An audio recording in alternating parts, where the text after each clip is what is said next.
Inataduran ng ACT-CIS Party List ang may akda ng Major Workers Welfare Bill upang maisaayos at mapabuti ang estado ng ating mga kasamahan sa media.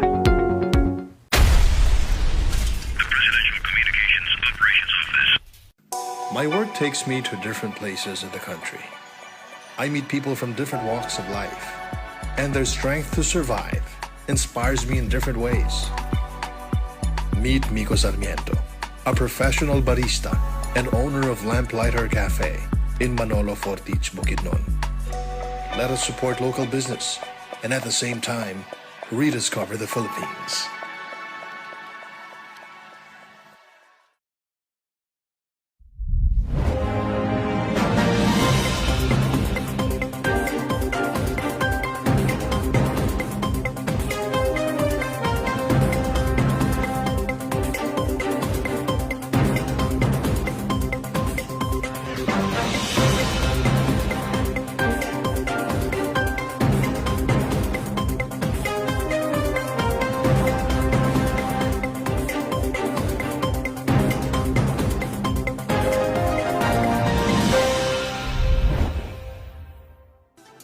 Alright, nagbabalik po ang Network Briefing News. Makakasama naman po natin ngayong umaga si Vice President Kimberly Salem. SK Vice President po siya ng Loreto Dinagat Islands. Good morning sa iyo, Kimberly. Good morning po, sir. Ngayong nagsimula na ang vaccination program ng bansa, paano nyo isinusulong ang ligtas na pagpapabakuna sa inyong lugar upang malabanan ang virus? Siguro po, unang-una ay magbubuo ng team na ang primary function ay ang pagko-coordinate sa task force ng Loreto for the vaccination program.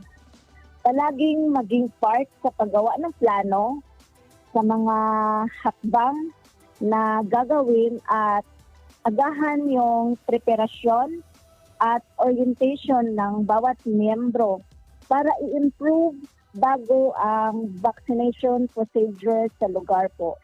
Siguraduhin po natin ang profiling, manatilihin klaro po at wasto ang komunikasyon sa mga tao.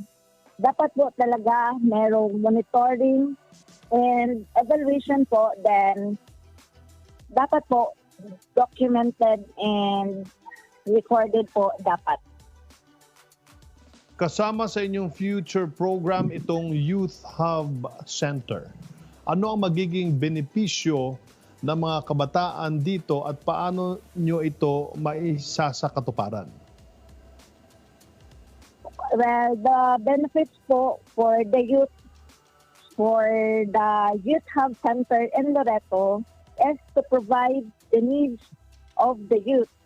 There will be an indoor games for the leisure time, musical instruments to develop their talents, and most importantly, it equipped by computers for their research, assignments, and projects for this online distance learning.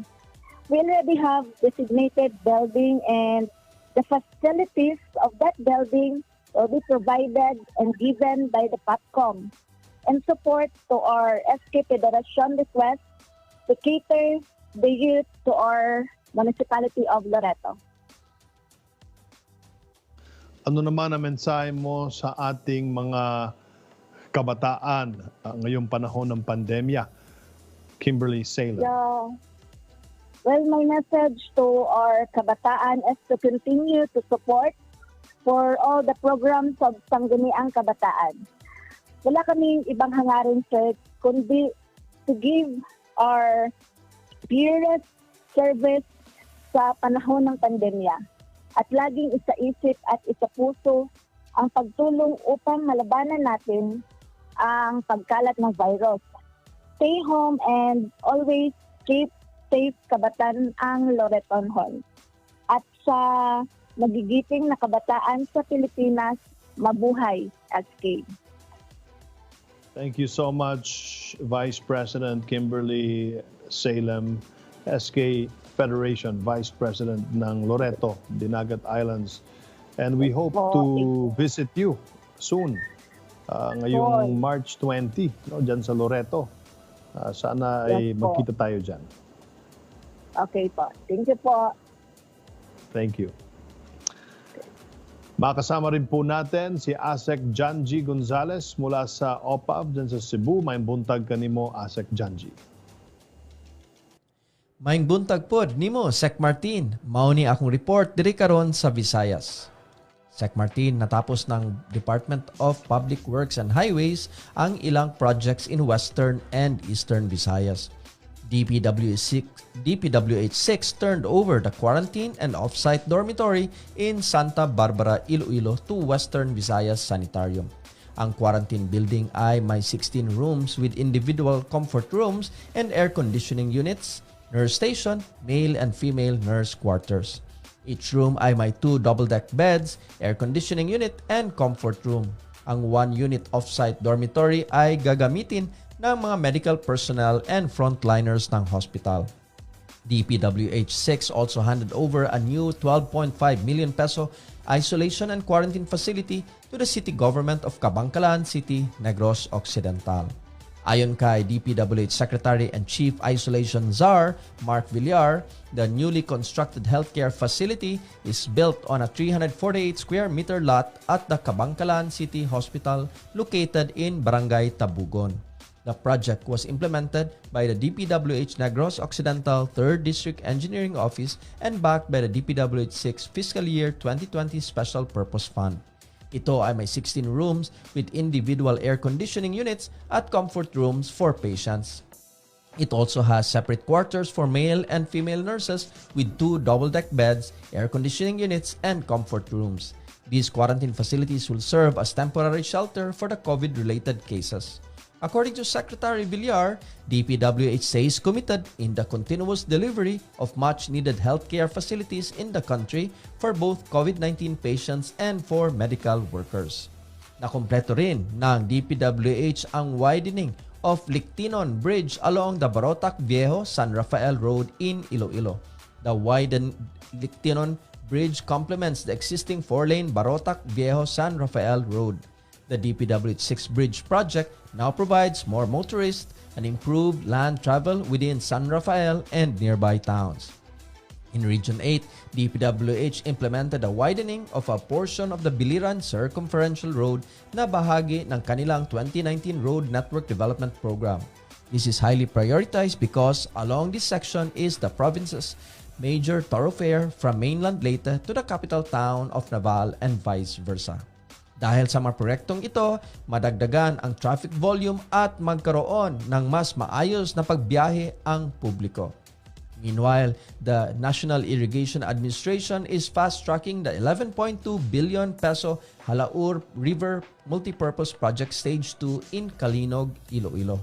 Ang groundbreaking ng proyektong ay isinagawa noong February 27, 2019. As of December 31, 2020, the Project Management Office reported an actual project accomplishment of 41.9%, which is higher than the 29.55% target. Ang Halaur River Multipurpose Project Stage 2 ay pangwalo na big-ticket irrigation project sa NIA at first large-scale reservoir outside Luzon. The project is under the Build, Build, Build program of President Rodrigo Duterte that includes the construction of 3 dams. These are the 109-meter-high dam, a 38-meter after-bay dam across the Halaur River, and a catch dam in Alibunan River. Kasama nito ang isang 80-kilometer high-line canal that will be constructed to deliver irrigation water from the dams to the rice paddies.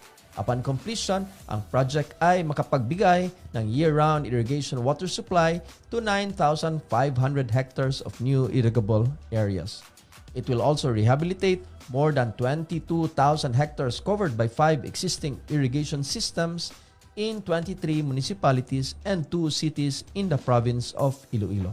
It will benefit 22,000 farmers and their families and create 17,000 employment opportunities during the project implementation.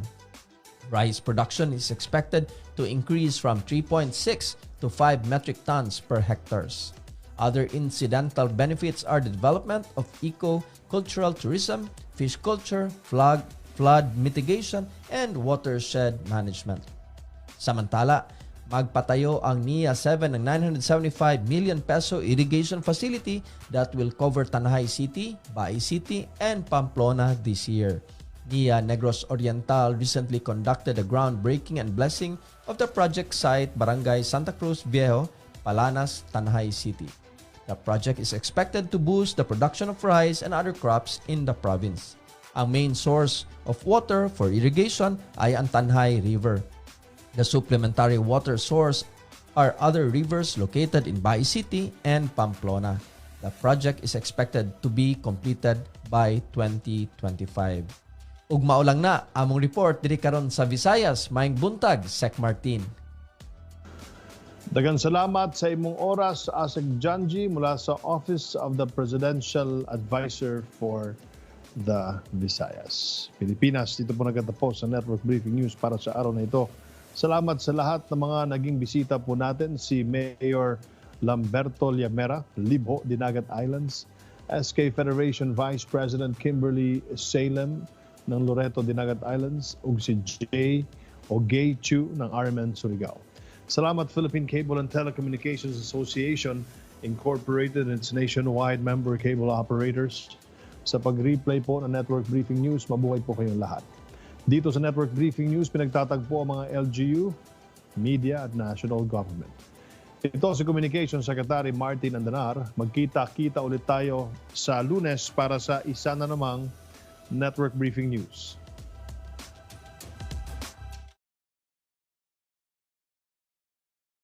Isang malaking dagok sa ating bansa, ang pandemyang COVID-19. Mahigit 10,000 ang binawian ng buhay at marami ang nawalan ng trabaho at pinagkukunan ng kabuhayan.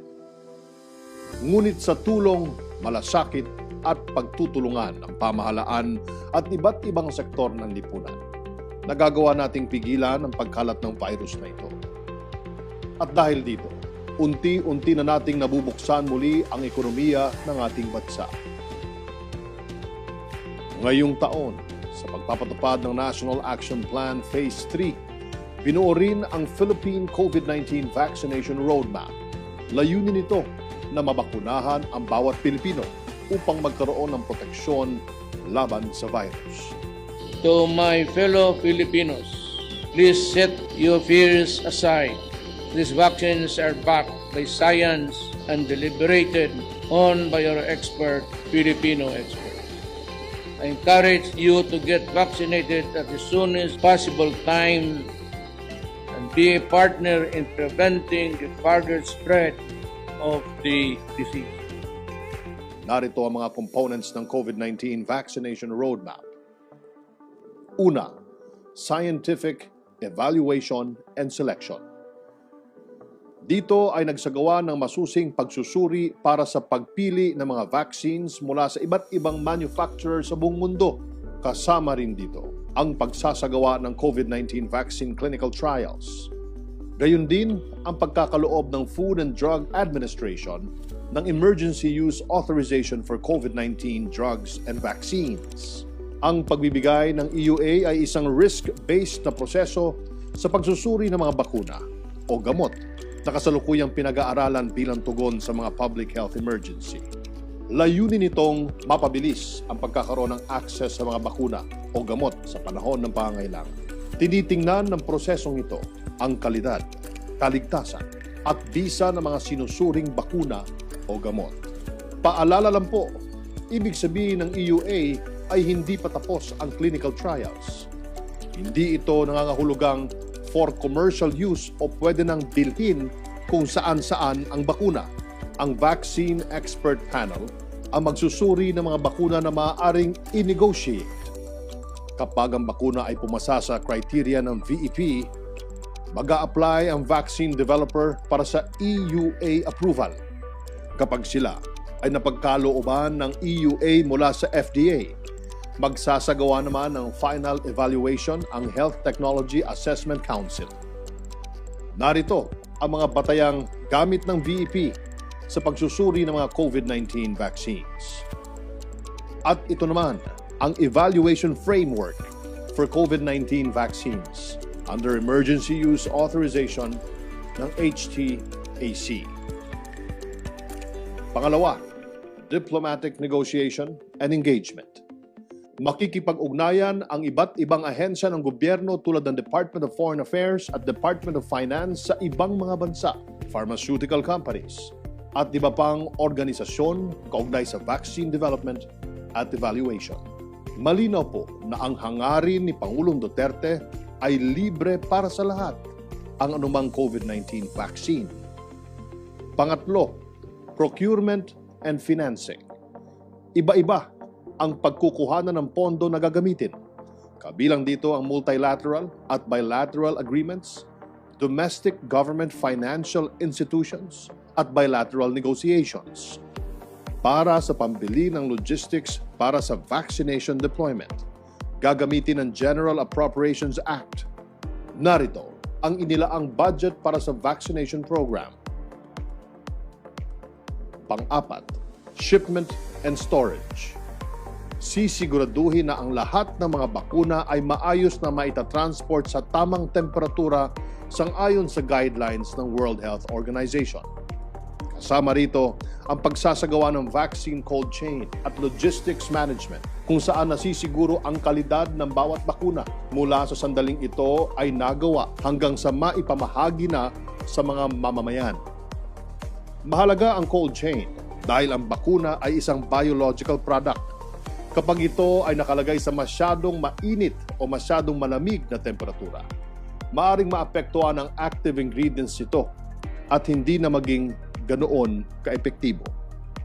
Makikipag-ugnayan ng DOH kasama ang mga LGU at third-party logistics provider sa mga piling seaport at airport upang matiyak na walang masasayang at maihahatid sa nararapat na temperatura ang mga bakuna sa iba't ibang komunidad.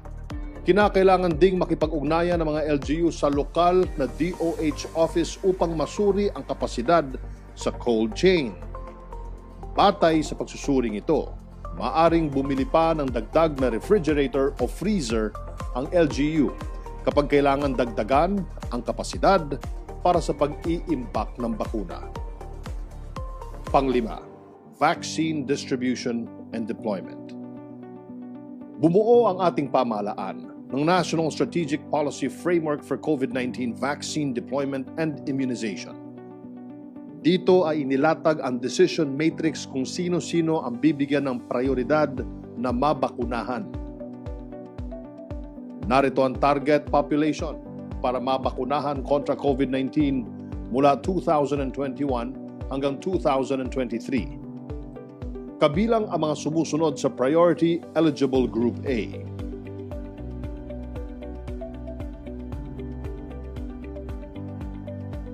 Kabilang naman sa Priority Eligible Group B ang mga sumusunod.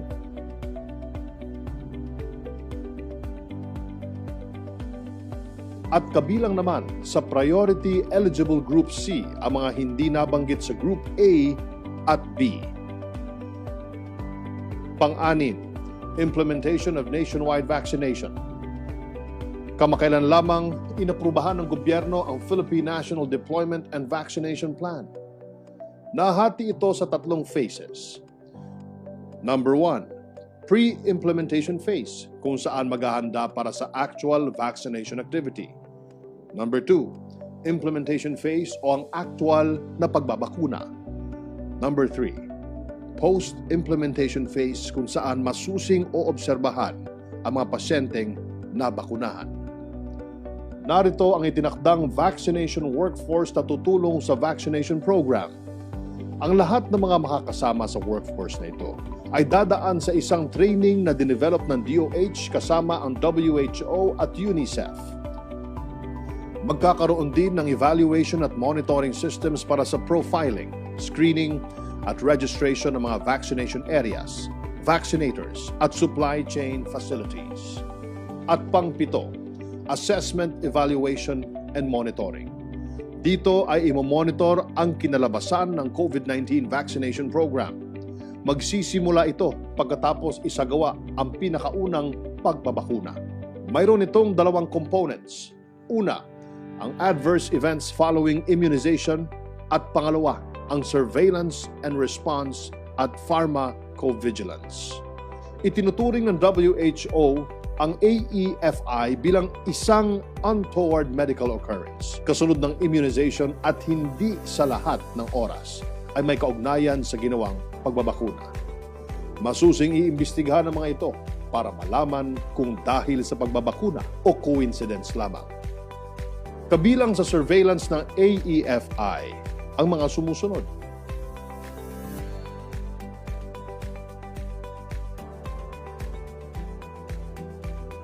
Kritikal ang feedback and risk communication bago, habang at pagkatapos ng vaccination program upang maiwasan ang mass hysteria at public panic sa COVID-19 vaccine kung sakali mang magkaroon ng mga hindi inaasahang pangyayari sa vaccination program.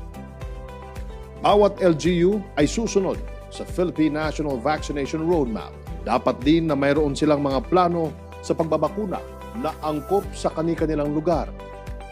Tandaan mga kababayan, kahit may bakuna na o mabakunahan ka na, hinihikayat pa rin ang lahat na sundin ang minimum public health standards at BIDA behaviors. Bawal ang walang mask. I-sanitize ang kamay. Dumistansya ng 1 metro at alamin ang tamang impormasyon sa doh.gov.ph/vaccines. Makakaasa ang lahat ng mga Pilipino na walang maiiwan sa vaccination program ng ating pamahalaan. Sama-sama nating mapagtatagumpayan ang ating laban sa COVID-19 at sabay-sabay tayong makakabangon mula sa mga epekto ng pandemyang ito. Kailangan lamang ng pangunawa at pagkakaisa upang makamtan natin muli ang malusog at malayang pamumuhay. Basta't laging handa at sama-sama, kaya natin ito.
Kumbaga, tanggap naman ng family namin. Ganito yung nature ng work namin. Matutulog ka na, basa ang iyong buhok at gigising ka, basa pa rin yung buhok mo.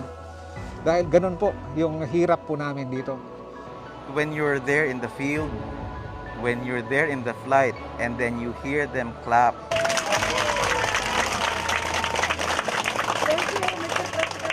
The moment na nag-touchdown yung eroplano, pag nakita mo silang naluluha, pero nakasmile. Kung ako lang ang superhero, sana lahat sila nakuha ko nung araw na magre-retrieve kami. Ano man ang mga pagsubok, matindi man ang ating dagok, sisikat ang araw sa bagong umaga, may bagong pag-asa ang bawat isa. As a nurse po na nag-work sa COVID facility, ako ay nag-positive dahil nga po hindi natin nakikita ang kalaban sa hirap sa buhay o kaya'y napilay, hindi yan hadlang para makabangon. Ang nakakalungkot lang sir, hindi mo makakasama yung family mo. Kaya ako, kung ano man yung pwede kong maitulong sa kanila, kung mapapauwi para ma-reunite sila.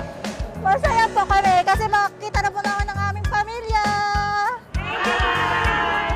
Maganda kasi marami ka napupuntahan Because kung marami ka napupuntahan, marami kang assignment, marami ka rin natutulungan. Pero sa kabila ng kanilang mga pagsubok na kinakaharap, nanatili pa ring matatag, magaling at matibay ang mga Bicolano. Totoo sa kasabihan, basta't Bicolano, Oragon. Diyos mabalos. Habang may pag-asa, di mawawala ang diwa, kandilang walang hanggan na apoy. Ito ang totoong puso ng Pinoy. Sa iyo nangingibabaw ang bayanihan, lumalaban ka para sa bayan, inuuna mo ang iyong kapwa, tumutulong ka kahit kapos ka na. Isang pamilya, isang bansa, nagdadamayan, nagkakaisa, laging handa at sama-sama, di sumusuko sa anumang problema.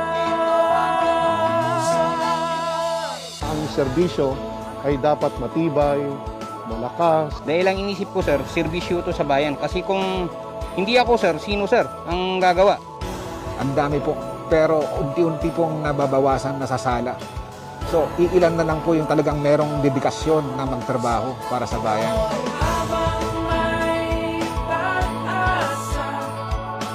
Maraming salamat po, Pangulong Duterte, sa inyong tulong sa amin.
We will get through this crisis, I assure you. As one nation, kapit po tayo, mga kababayan, magbayanihan po tayong lahat.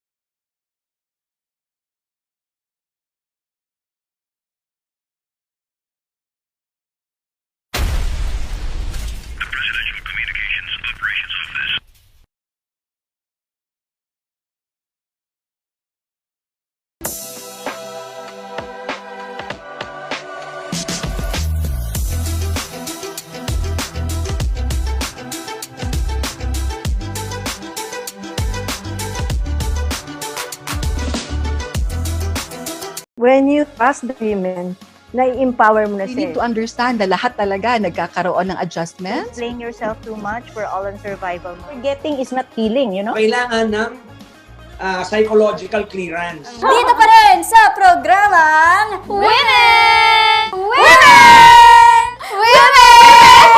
Pampaganda ng umaga. Pampas GV. Yes, pampagod.